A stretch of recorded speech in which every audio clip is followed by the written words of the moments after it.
आपके साथ मैं हूं दीपिका। करण ने खोली अविनाश की आंखें। क्या अविनाश सचमुच सही रास्ते पर आ पाएंगे? अविनाश सफाई दे रहे थे विवियन के आगे ये कहते हुए कि मैंने इस ट्रायंगल को खत्म करने की कोशिश में आपको नॉमिनेट किया। ठीक है, विवियन ने मान भी लिया, लेकिन विवियन के चेहरे पर वो सैडनेस सबने देखी जो कल के एपिसोड में हमें दिखाई दी। अब इसके बाद अविनाश और करण की बातचीत होती है, लेकिन करण ने किस तरीके से अविनाश की आंखें खोलने की कोशिश की। अगर आपने किसी को नॉमिनेट किया है तो आप डंके की चोट पर उससे दोस्ती भी खत्म करो। दोस्त रहते हुए आप पीठ पर खंजर कैसे घोंप सकते हो?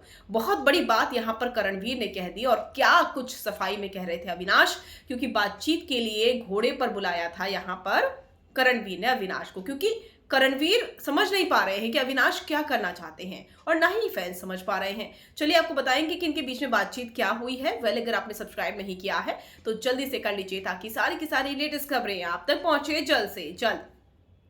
करणवीर ने अविनाश को बातचीत करने के लिए बुलाया तो अविनाश ने कहा कि मैं इस ट्रायंगल को खत्म करना चाहता था। जो ये ट्रायंगल चल रहा है, काफी समय से चल रहा है और Avinash versus Vivian versus Karanveer चल रहा है। अगर यही चलता रहा तो मैं क्या थर्ड और फोर्थ पोजीशन के लड़ रहा हूं?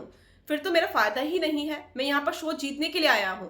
तो इसके बाद करण ने कहा कि ऐसे तो तू फेमस होना चाहता है, फेमस होने के लिए तूने ये सब किया है और तू क्या सेकंड पोजीशन के लिए लड़ रहा है? क्योंकि तू यहाँ पर टॉप 2 की बात कर रहा है, जीतने की बात तो तूने की नहीं है। और अगर तुझे यही करना था तो पहले उससे दोस्ती खत्म करता। तुझे लग रहा था कि वो बातें छुपा रहा है, वो सही नहीं है तेरे साथ, तो पहले तुझे दोस्ती खत्म करनी चाहिए थी। लेकिन ना तूने दोस्ती खत्म की, ना ही उससे कुछ कहा और सीधा उसकी पीठ पर खंजर घोंप दिया। ये सही नहीं है। अगर तुझे दुश्मन करण ठीक लगता है तो तुझे उससे बात करनी चाहिए थी, लेकिन खंजर नहीं घोंपना चाहिए था। तो यहां पर बहुत बड़ी बात करणवीर ने कह दी है और करणवीर ने कहीं ना कहीं बातों ही बातों में अविनाश को एक्सपोज कर दिया है। साथ रहते हुए आप किसी के साथ ही दोगला व्यवहार कैसे कर सकते हैं? और सबसे बड़ी बात यह है कि अविनाश ने उसके बाद भी सफाई दी विवियन को और विवियन ने मान भी ली। दुखी चेहरा था उनका, लेकिन कोई बात नहीं की यहां पर विवियन ने। और बावजूद इसके अविनाश जो हैं कहीं ना कहीं जेलस लग रहे थे पूरे के पूरे एपिसोड में विवियन के साथ। वो विवियन जो कि ढाल बनकर इस ग्रुप के लिए खड़े रहे।